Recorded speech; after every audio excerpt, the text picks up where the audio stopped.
Hey, what's up? It's Brandon with Going Force Outdoors. Today we're going to be working on a mountain bike.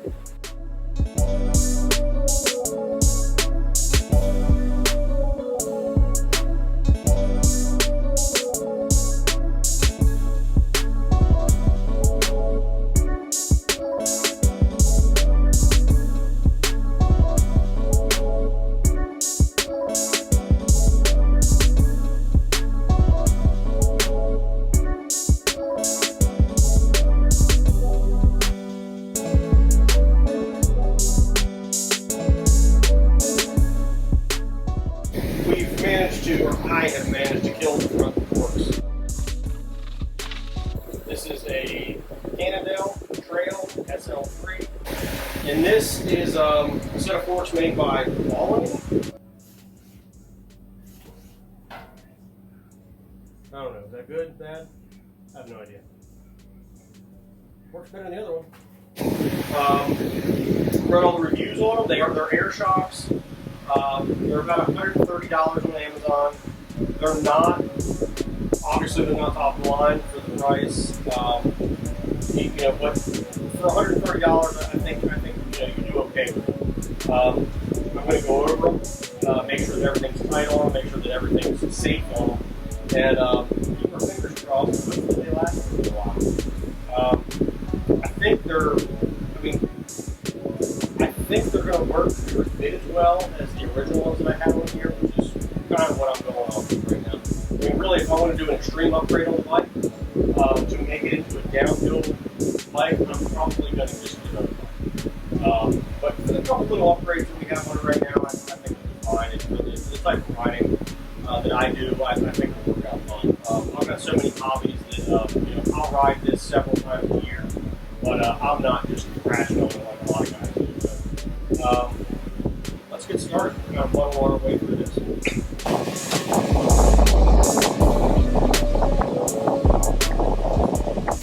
I do have two kids that like to work out here in the garage with me a lot, and it's great. I love getting them into it. It also means kind of hit or miss whether or not I grab my Allen wrenches that I'm over here with my kids.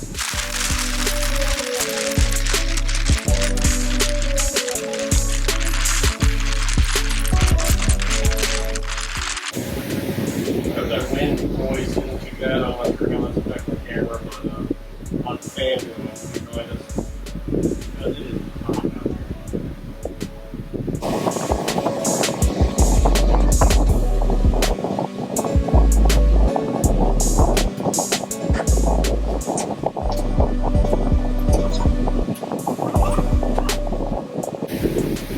I guess I'll have to swap over my little one guard there that my son gave me. I'm pulling this bike up from here so that I've got a chance to try it out and put it in there. The last ride, we put some parts on here, went for a ride, and then my forks walked.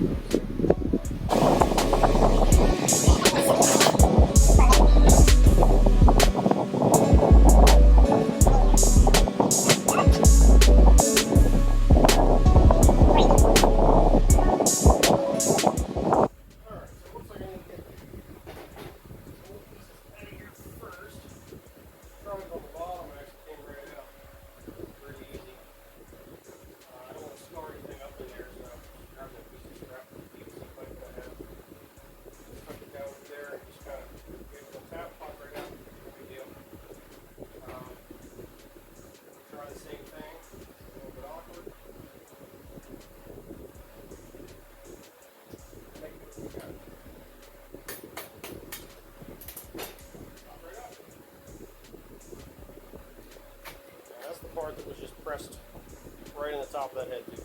So there's nothing in the head tube now. It's just grease.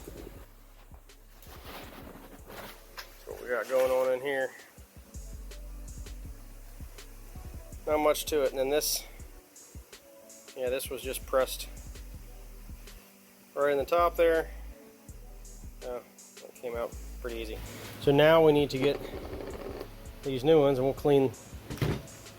get this cleaned up, see if I can't drop the bike in the meantime.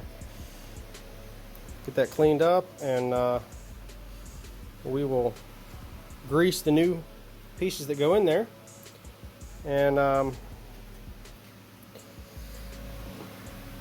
we will get those installed. We'll grease them, give them a little tap, and they make tools to install all these. I don't have the tools. Not planning on buying the tools. I don't know how many times I'll be doing this. So, like I said, if I really want to do a bunch of upgrades to have a nice downhill bike, I will buy a different bike. This is definitely the kind of setup that the manufacturer recommends. They're right. Looks like the top one here is actually completely flat,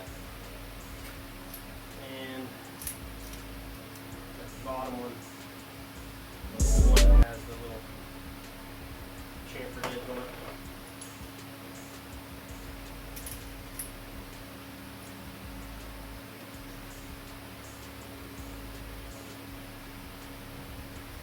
And I'll grab the nice Harbor Freight BFH did blow here.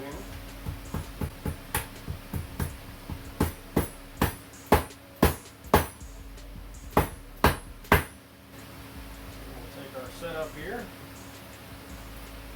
Try to get her flipped over.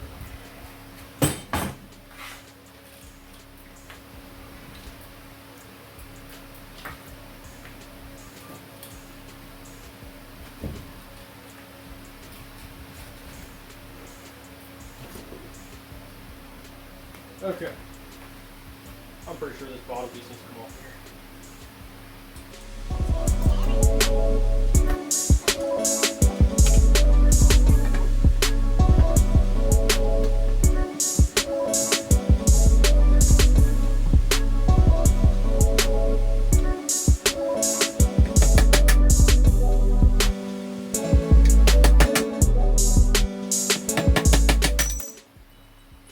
Now it's off. Let's try this again.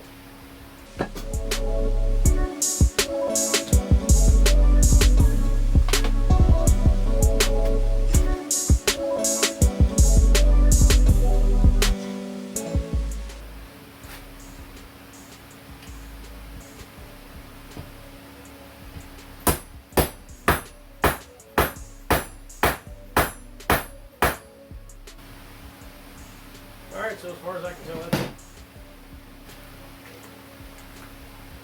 Alright, so now we need to install the crown race on the new forks. And I don't have the tool for that. So what we're going to do, set that there. We're going to take a piece of 1.5" PVC, which I just happen to have a bunch of crap laying around the garage. And we'll slide it over here. We take our hammer, tap it into place.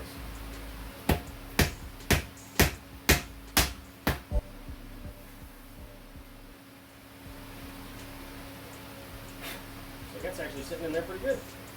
Alright, so now that crown race is installed, we'll go ahead. We're going to run a little bit of grease around this thing.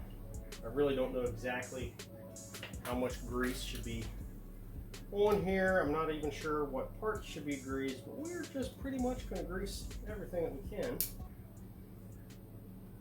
This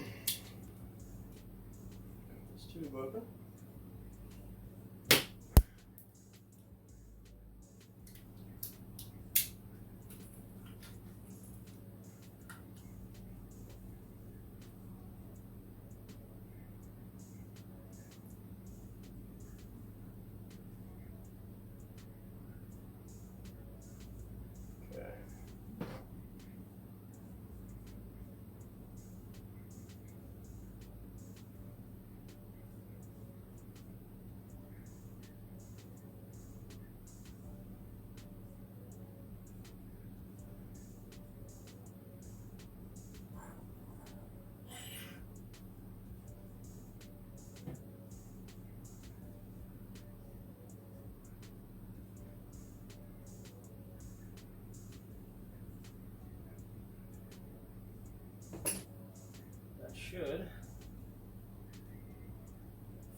here.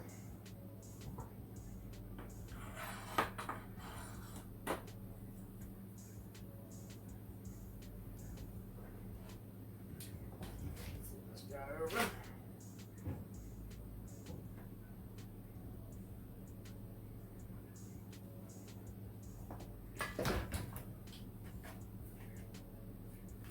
We'll get the top section of that installed. We're going to grease it up real good. I'm sure all you bike guys that really know what you're doing with these things are probably just cringing right now. They're looking at me saying, man, you're an idiot. Alright, we got the top piece installed here that's actually kind of keeping it all together. Run this down. Actually, you know what? I am going to put some grease in there, because why not? As far as I'm concerned, the more grease I can have around this is going to keep all the mud and dirt and water out of here, because I will have this thing covered in mud. Where we ride, there's a creek crossing, and chances are this thing will end up underwater at some point, because I'll wreck on the creek crossing or something stupid. So, grease is definitely your friend. That looks nice. Now we got to work out some spacers. See how high we actually want these bars.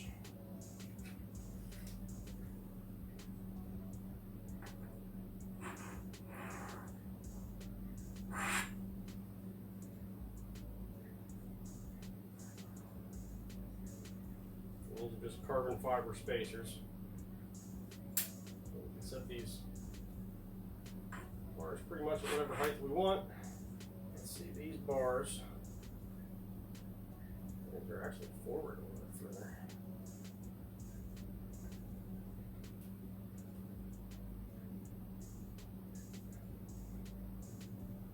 Yeah, I'll tell you, this this piece here actually is a little more substantial, the stock piece, than the one that I ordered. Just looks a little beefier, but I think this one will work just fine. All right, make sure that the handlebars are centered up on there. They got a little bullseye there in the center with some grid marks. It looks like these threads are the same. I'm going to put these black bolts back in here rather than these chrome ones. I don't know if the chrome ones that came with there, or if they're chrome plated, or if they're stainless, but I kind of doubt they're stainless. And I have not been terribly kind to this bike so far, and these black ones have not rusted, so we'll stick with those. Looks like they're the same. I'm just going to snug these up a little bit, kind of work around in a pattern here to get these tightened up. That's a pretty universal thing to do whenever you're tightening anything up like that.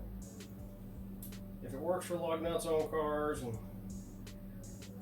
putting top ends together on motorcycles, I think it'll probably work for handlebars. Now, if the height is where we need it, I am just going to mark that with a penknife. That'll be easy enough.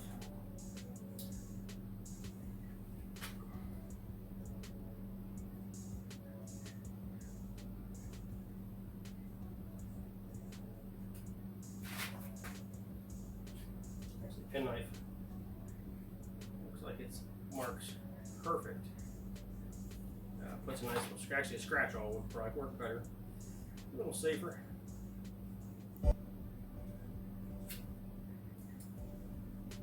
But it scratches up the stem enough where you can really see it. Just kind of takes the paint off.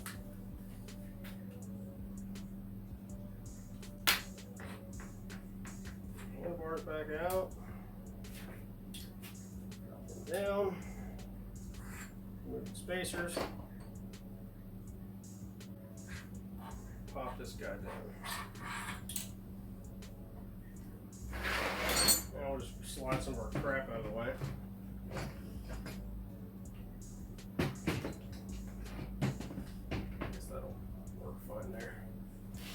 Alright, so now we're going to use this tube cutter.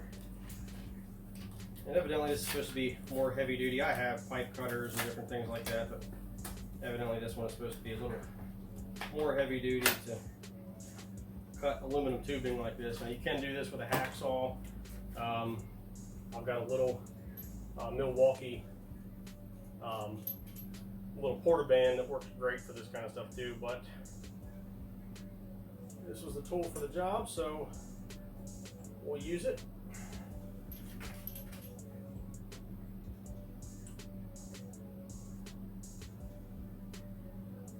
Sometimes there's just no substitute for having the right tool.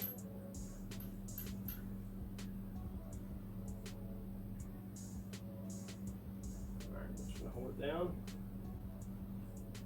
I just barely have it. It's just barely snug right now. I'm just kind of get a little bit of a line here, making sure that it's not going to run.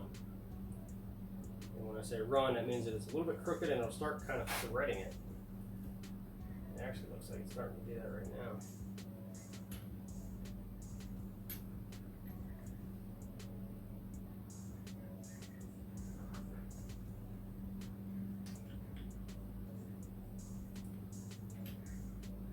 To avoid that, I'm going to go this way, there, and then back. Tighten up a little bit.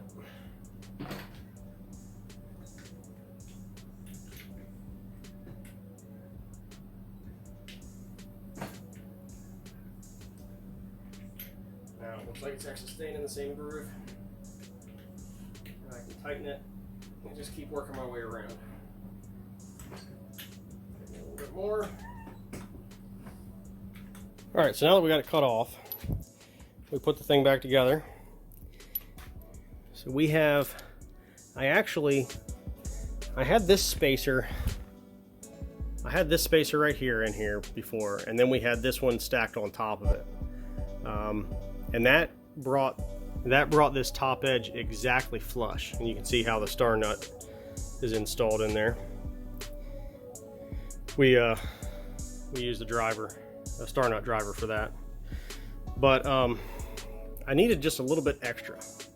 So when this is the nut that goes on top of it, and when that gets installed, that actually needs to hit this. It needs to grab a hold of that and actually push it down.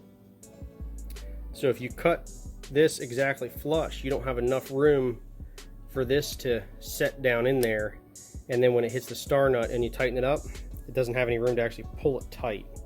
So we took this spacer out and put these two spacers in, which brought it up about 3/16 of an inch.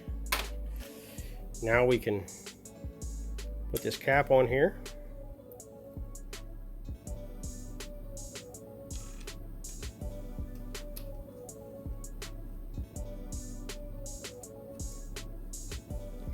Start getting everything snugged up. We'll remount these brakes, put our tire back on, see what it looks like.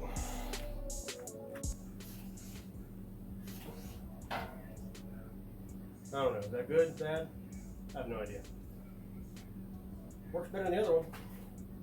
Fork looks good. It does look like it changed the geometry of the front of the bike a little bit. It looks like it's actually setting up a little bit higher. I don't know what that's going to do to the ride of it. I don't think it's going to be a huge deal. I guess we'll find out. Like I said, I can barely ride, so I don't think it's going to be a huge deal for me. I'm probably not going to notice the difference a whole lot. I probably will notice the difference in the fact that my shock actually works. Hopefully it continues to work for a while. We'll take it out and ride it, and you know, I'll keep everybody posted on how well it's working.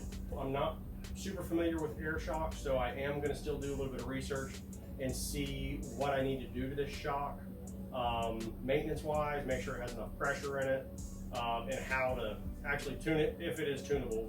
From what I understand, it's actually like it actually basically has a cartridge inside of it, so it's definitely a lower end shock. So I'll have to see what kind of maintenance, if there can be anything done to it. I'll have to see what I actually can do to it and I'll keep you posted on that. If you have any questions or comments, please let me know. Thanks for checking us out. Remember to like and subscribe. Check out our other videos we have. Thanks a lot.